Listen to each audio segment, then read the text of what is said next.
Jumpa lagi dari Ribut TV. Iya, laptop baru murah dengan harga 4 jutaan rupiah. Rata-rata tampil ya seadanya, nggak ada keunikan atau keistimewaan khusus, atau bahkan kalian akan susah sekali nemu laptop yang 4 jutaan. Akan tetapi kondisi seperti ini ternyata tidak berlaku untuk laptop terbaru dari si Axio ini. Laptop Axio ini dengan harga 4 jutaan rupiah punya keunikan sekaligus keistimewaan pada layarnya yang belum tentu dimiliki laptop dengan harga bahkan sampai di belasan juta rupiah sekalipun. Ya, ini adalah Axio MyBook 14F dengan layar 2,5K IPS 100% sRGB. Ya, biasanya sih kita nggak banyak berharap ya pada layar laptop di 4 jutaan, bahkan 6 jutaan pun enggak gitu ya. Kita bisa dapatin laptop dengan resolusi Full HD aja udah syukur, apalagi panel VA, wah itu udah beruntung banget di harga segituan. Axio kali menawarkan sesuatu yang dulunya mustahil di laptop 4 jutaan, yaitu layar 2,5K dengan panel IPS. Oke, kita lihat dulu langsung dari spesifikasi utamanya. Untuk prosesor dia pakai Intel Celeron N4020 ya, 2 core, 2 thread, 6 watt saja. Total cache-nya di L2 itu adalah 4 MB. Ini adalah prosesor yang memang membuat laptop ini cocoknya nanti untuk pekerjaan ringan ya. Memang cache memori lumayan gede, tapi jumlah core dan tipe core-nya membuatnya kurang pas untuk multitasking dan aplikasi yang berat. Ya, untuk memori atau RAM-nya, untuk unit yang diuji itu pakai 8 GB RAM, 8 GB DDR4 2133 single channel sayangnya. Tersedia opsi lain ada 4 GB, ada 6 GB, dan tertinggi itu adalah yang 8 GB ya. RAM ini onboard, nggak bisa di-upgrade. Jadi kalau kalian milih di awal harus benar-benar pikirin mau ambil yang mana, 4, 6, atau 8. Nah, untuk storage yang kita uji kali ini adalah yang 512 GB SSD 2,5 inch SATA. Ada versi 256-nya juga dan ada 128 juga ya. Menariknya disediakan pintu khusus di bagian bawah laptop untuk mengakses SSD, jadi mudah kalau mau di-upgrade. Untuk integrated graphics ya tentunya pakai Intel UHD graphics bawaan dari si N4020. Lalu untuk wireless connectivity dia pakai modul Realtek RTL8723B ya. Ini support Wi-Fi N, jadi belum bisa 5 GHz, masih 2,4 GHz doang versinya ini ya. Dan Bluetooth-nya versi 4.0. Nah, untuk baterai kapasitasnya di 30,4 Wh. Ini kecil sih sebenarnya ya. Nanti kita lihat hasil pengujiannya ya. Nah, untuk operating system dia pakai Windows 10. Iya, nggak perlu beli lagi, sudah full version Windows 10 di sini ya. Nah, untuk body form factornya adalah clamshell, materialnya adalah polikarbonat, pilihan warnanya ada indigo atau biru, ini yang diuji yang di depan kalian ini ya. Lalu ada oak atau coklat ya, ada cosmic atau abu-abu, dan ada scarlet atau merah. Nah, dari si desain laptop ini memang ternyata punya desain yang sekilas cukup stylish seperti laptop keluaran masa kini, terlepas dari harganya yang cuma 4 jutaan rupiah ya. Nah, pilihan warna yang disediakan juga membuat penampilannya jadi lumayan unik ya, terutama yang merah dan yang biru. Agak disayangkan kualitas polikarbonatnya terasa agak kurang kokoh dan finishing juga terasa kurang berkelas saat dipegang. Tapi persepsi ini baru hadir kalau kalian sudah megang ya. Kalau dilihat sih nggak kelihatan. Nah, untuk dimensi panjang 30 cm, lebar 21,9 cm dengan ketebalan 2 cm. Bobot laptopnya hanya 1,17 kg, sementara chargernya ringan sekali di 95 gram. Ini adalah charger 24 watt ya. Total bobotnya kalau dibawa-bawa adalah 1,26 kg. Ini cukup ringan dan membuatnya mudah dibawa kemana-mana. Nah, untuk display, nah ini keunggulannya ya. Ini adalah display 13,3 inci. Resolusinya adalah 2,5K atau 2560 x 1600 pixel. 60 Hz dengan aspek rasio 16:10. Jadi tinggi juga ya, jadi luas gitu ya. Layar seperti ini biasanya kita ketemunya di laptop-laptop yang harganya belasan juta rupiah atau bahkan di atas belasan juta rupiah ya. Perpaduan ukuran layar dan resolusi seperti itu membuat tampilannya terasa cukup tajam dengan tingkat kepadatan pixel sekitar 226 ppi. Oke. Bagi kalian yang biasanya taunya smartphone tuh biasanya 300 sampai 400 ppi. Jangan disamain, jangan protes soal 226 ppi. Jarak pandang dari mata ke smartphone dengan mata ke laptop itu beda. Semakin jauh kita akan semakin bisa mentoleransi ppi yang lebih rendah. Jadi berada di kisaran 200 ppi atau di atas 220 ppi tepatnya, itu sudah terasa tajam. Sebagai acuan, kalau laptopnya 14 inci resolusinya 1080p itu sekitar 150-an ppi. Kalau 13,3 inci 1080p itu sekitar 160-an ppi. Jadi ini 220 ppi tinggi sebenarnya ya. Nah, bahkan laptop ini sudah menggunakan panel IPS juga dengan tingkat color gamut di 100% sRGB dengan tingkat kecerahan sampai 300 nits. Ya, panelnya bukan kaleng-kaleng, ini serius banget. Panel istimewa ini tentunya akan sangat memanjakan mata terutama saat nonton video. Layar Axio ini sebenarnya cocok-cocok aja dipakai buat content creation, tapi karena keterbatasan kemampuan CPU dan GPU-nya sebaiknya emang untuk content consumption, bukan creation ya. Nah, layarnya menggunakan permukaan anti glare yang membuat pemakaiannya jadi lebih nyaman lagi. Ya, karena banyak pantul-pantulan ya. Laptop murah ini juga sudah menggunakan desain bingkai yang lumayan tipis ya. Sisi paling tipisnya ada di kanan dan kiri, sisi bawah juga udah mulai tipiskan. Sisi atas sedikit tebal karena ada webcamnya di situ. Nah, webcam ini punya resolusi 1600 x 1200 pixel, sekitar 1,9 megapiksel atau banyak suka dibilang 2 megapiksel nih ya. Aspek rasionya 4:3 untuk pengambilan gambar maupun video. Ini cukup mengejutkan ya. Memang laptop 4 jutaan tuh biasanya webcamnya tuh cuma di 720p. Yang ini harusnya bisa sampai 1080p. Tapi ya jangan berharap terlalu banyak dari resolusi gambarnya doang. Karena kualitas gambar ini bukan datang hanya dari resolusinya. Hasil video kameranya ini tidak dapat dianggap istimewa, tapi untuk kelas harganya ini udah oke lah. Ini udah oke. Untuk kelas harganya ya, untuk kelas harganya, untuk laptop di kelas harganya. Nah, untuk speaker ya, audionya dilengkapi dengan 2 buah speaker dengan arah keluarannya ke bawah, ke alas ya. Sayangnya suara yang dihasilkan emang kurang kencang, bahkan di 100% pun masih kurang kencang. Ini sangat disayangkan karena layar itu sangat bagus banget. Untuk nemenin nonton di layar sebaik itu, baiknya pengguna laptop tuh pakai headphone atau speaker tambahan akan lebih asik ya. Nah, oke, untuk konektor di kiri kita ada satu DC in, ada satu USB 3.1 Gen 1 5 Gbps, ada satu mini HDMI. Lalu di kanan ada satu micro SD card reader, ada satu 3,5 mm audio combo jack dan ada satu USB 2.0 di situ ya. Untuk keyboard, secara mengejutkan keyboardnya memang lumayan nyaman sih untuk ngetik, terlebih dengan travel distance yang lumayan dalam. Meski memang tidak terasa mewah di touch-nya ya, tapi ukuran tombolnya masih tergolong normal untuk laptop 13,3 inci, ya kecuali tombol anak panahnya yang tingginya hanya setengah dari tombol yang lainnya. Untuk touchpad posisinya sejajar dengan tombol spacebar dan alt kanan. Mengetik masih cukup nyaman karena tangan tidak mudah masuk ke dalam area touchpad dan semakin nyaman karena pakai Windows Precision Driver. Nah, untuk cooling system dia menggunakan sistem pendingin yang pasif, nggak ada kipasnya, nggak ada kipasnya ya.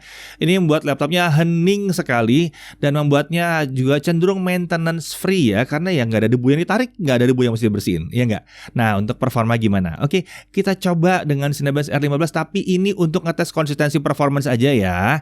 Kita coba pakai charger dulu. Skor tertinggi yang dicapai adalah 121 poin. Ini adalah hasil yang normal untuk prosesor tipe seperti ini. Nah, skornya bisa dipertahankan terus sampai sekitar 110 sampai 120 poin. Sementara untuk suhu kerjanya itu ada di kisaran 93 sampai 95 derajat Celcius untuk suhu tertinggi. Perlu diperhatikan bahwa suhu setinggi ini hanya terjadi kalau kalian pakai rendering 3D di laptop ini, yang rasanya aneh sekali. Harusnya enggak dilakukan ya. Di skenario penggunaan yang normal dan wajar, suhu prosesornya harusnya tidak akan setinggi itu. Walaupun memang kami sedikit berharap dia ditahan di sekitar 80-an, bukan di 90-an. Nah, untuk suhu permukaan body gimana? Ya, pada saat kita loop Cinebench R15 tadi, titik area panas itu ada di sebelah atas keyboard di sisi kiri dengan suhu tertinggi mencapai sekitar 41 derajat Celcius. Sementara suhu tombol keyboard itu tetap terjaga di bawah 40 derajat Celcius, walaupun ada beberapa titik di sela-sela tombol yang mencapai 41 derajat Celcius. Sementara itu untuk palm rest itu suhunya ada di bawah 35 derajat Celcius. Lagi-lagi ingat bahwa ini hanya terjadi kalau kalian rendering 3D pakai laptop yang seperti ini, yang harusnya jangan dilakukan ya. Nah, kemudian kita lihat kalau pakai baterai gimana. Ternyata skornya sama aja ya. Skor Cinebench dari 122 poin dan skor dipertahankan di 110 sampai 120 poin. Oke, kita lanjut ke pengalaman menonton sekarang ya. Layar IPS 2,5K 100% sRGB membuat laptop ini cocok banget untuk nonton. Walaupun masih menggunakan Celeron, laptop ini udah cukup kuat diajak nonton video baik secara offline maupun streaming. Nggak ada kendala saat kami gunakan untuk nonton YouTube maupun Netflix. Film dapat dijalankan dengan lancar asal resolusinya tidak lebih dari Full HD. Ingat ya, jangan lebih dari Full HD ya.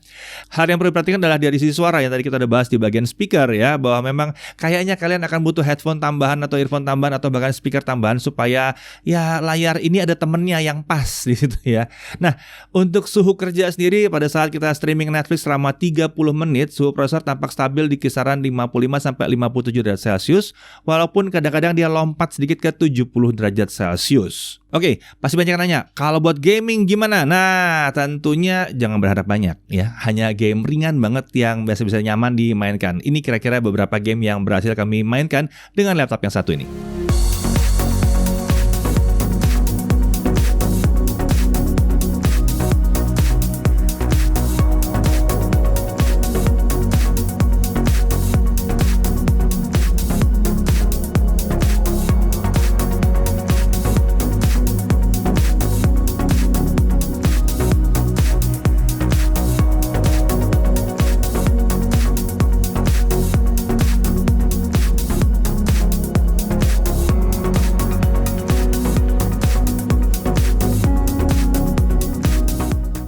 Oke, jangan berharap ada GTA 5, Genshin Impact, Dota 2, CS:GO, Valorant itu masih belum bisa dimainkan dengan nyaman di sini ya. Bukan laptop gaming, sama sekali bukan laptop gaming. Oke? Nah, sekarang kita beralih ke storage test. Crystal Disk Mark read-nya ada di 283 Mbps dengan write di 256 Mbps. Ya, laptop ini menggunakan SSD SATA 2, jadi kecepatannya hanya segitu aja, nggak bisa naik lebih kencang. Tapi ya ini udah lebih kencang daripada pakai hard disk 2,5 inci, sekitar 2,5 sampai 3 kali lipat lebih kencang ya. Oke, untuk baterai, kita setting brightness 50%, volume 25%, resolusi layar tetap di 2,5K, kita nggak turunkan, video playbacknya di 1080p. Pada saat kita melakukan video playback yang 1080p resolusinya, baterai habis dalam waktu 4 jam 17 menit. Oke, kemudian untuk web browsing, baterai habis dalam waktu 3 jam 47 menit. Iya memang, layarnya bisa cukup menghabiskan baterai kan, tapi kami sejujurnya berharap bisa memperoleh ketahanan di atas 5-6 jam untuk harga segini. Kayaknya baterai butuh digedein sedikit lagi ya. Oke, kemudian untuk charging gimana? Nah, untuk charging 30 menit charging dia bisa terisi 29%, sementara untuk dari 0 sampai full dia butuh waktu 2 jam 13 menit. Ini masih tergolong oke ya, nggak terlalu hebat-hebat banget. Sayangnya memang tadi ya itu daya tahan baterainya emang kurang begitu panjang gitu ya. Nah, oke, untuk harga unit yang kami uji ini memang bukan yang 4 jutaan, ini yang 8 GB 512 ya, SSD 512 tentunya besar ya. Ini ada di sekitaran 5.149.000. Tapi sisanya yang lain semua ada di 4 jutaan, ada yang dari RAM 4 GB SSD 128 di 4,1 jutaan, lalu 4256 di 4,3 jutaan. 6256 itu ada di 4,5 jutaan dan yang 8256 ada di kisaran 4,7 jutaan. Pembelian ini semua udah termasuk sistem operasi Windows 10, tentunya udah gratis Windows 10 dalam sini ya.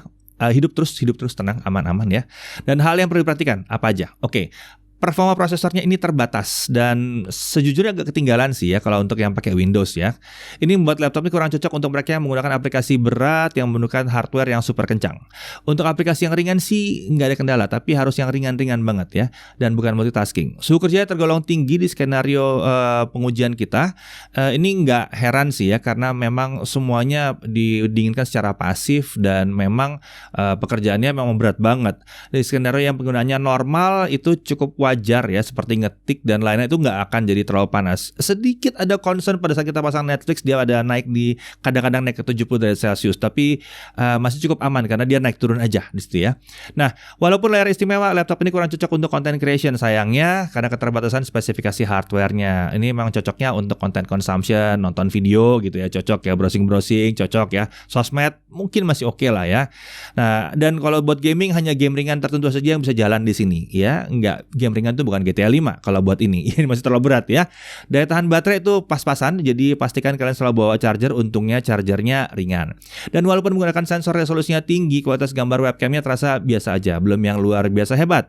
Lalu dia masih menggunakan Wi-Fi 2,4 GHz, belum bisa 5 GHz di sini. Dan mengingat aplikasi terbaru makin banyak makan memori, nah kalian harus hati-hati pada saat milih pertamanya karena RAM tidak bisa di-upgrade. Jadi 4 GB-nya murah, tapi ingat dia nggak bisa di-upgrade. Jadi ada kemungkinan kalian mau yang 6 atau 8 GB di sini. Sayangnya di konfigurasi 8 GB pun dia masih single channel. Seandainya bisa dual channel mungkin lebih asik lagi performance-nya ya. Nah, dari sisi menariknya ini laptop termurah dengan layar IPS 2,5K 100% sRGB. Lumayan kecil, lumayan ramping dan lumayan ringan untuk dibawa-bawa. Tersedia opsi kapasitas di atas 4 GB ya. Dulu 4020 pasti cuma sampai 4 GB doang ketemunya. Ada opsi SSD di atas 128 GB bahkan sampai 512. SSD-nya mudah di-upgrade kalau butuh di-upgrade. Ada 4 warna yang unik juga di sini ya. Dan kemudian dia hening, bebas maintenance juga karena tidak pakai kipas ya. Nah, Axio MyBook 14F ini jadi katanya sukses menaikkan standar layar untuk laptop 4 jutaan ke tingkat yang setara dengan laptop belasan bahkan puluhan juta.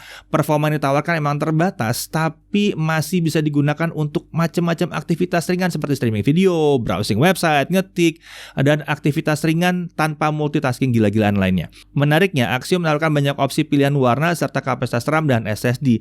Jadi yang darinya terbatas bisa menyesuaikan. Nah, jika Anda memang harus banget pakai Windows, tidak terlalu peduli pada performa, nggak butuh gaming, mengincar laptop yang penting murah di kisaran 4 jutaan dengan layar yang hebat, ya seperti yang satu ini yang 2,5K, IPS, 100% sRGB, Axio MyBook 14F ini mungkin bisa dipertimbangkan. Saya Dedi Irfan, Jaga TV TV.